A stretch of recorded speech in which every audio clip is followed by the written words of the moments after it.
అండి, ఎలా ఉన్నారు? బాగున్నారా? నేను బాగున్నాను. ఇక్కడైతే టెంపుల్కి వచ్చేసామన్నమాట. ఒక స్పెషల్ డే ఉందని చెప్పాను కదా, ఇంకా దర్శనం చేసేసుకొని వెళ్దామని వచ్చేసాము. మేము వచ్చేసరికి పూజారి అయితే వెళ్ళిపోయారనమాట.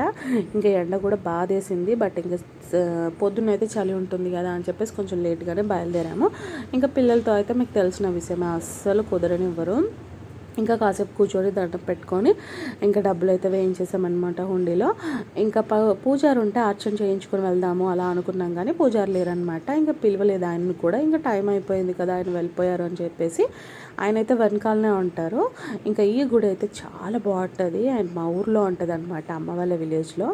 అండ్ ఇంకా ముందు ముందు అయితే జాతర వీడియోస్ వస్తాయి, మీకు కూడా చూపిస్తాను. ఇప్పుడు జాతర అయితే ఉందన్నమాట, పెయింట్ వేస్తున్నారు. ఇక్కడ నిల్చో అంటే అక్కడ కురుకుతుంది, అక్కడ నిల్చో అంటే ఇక్కడికి వెళ్తుంది అనమాట. అక్కడ పెయింట్ పడ్డదని చెప్పేసి కొద్దిగా జరగబోయి చెప్తే పోయి ఎండలో కూర్చుంది. ఇట్లా ఉంటుంది పిల్లలతో. మా వారైతే ఇక ఆయనకే వినరు, పోయి కూర్చోండి అని చెప్తే ఎండలో కూర్చున్నారు. ఏంటో ఈ పిల్లలు, ఈయన నాకు అస్సలు అర్థం కాదు. కాసేపు అలా ఉండి టైం స్పెండ్ చేసి ఇంకా వేరే టెంపుల్కి వెళ్ళాము. నేను అసలు ఆయన అడిగినే లేదు టెంపుల్కి తీసుకెళ్ళండి అని. నేను అడిగినప్పుడు మాత్రం అస్సలు తీసుకెళ్ళరు. మీ వారు కూడా ఇంతేనా? నేను అడగను కదా అప్పుడు తీసుకెళ్ళారన్నమాట.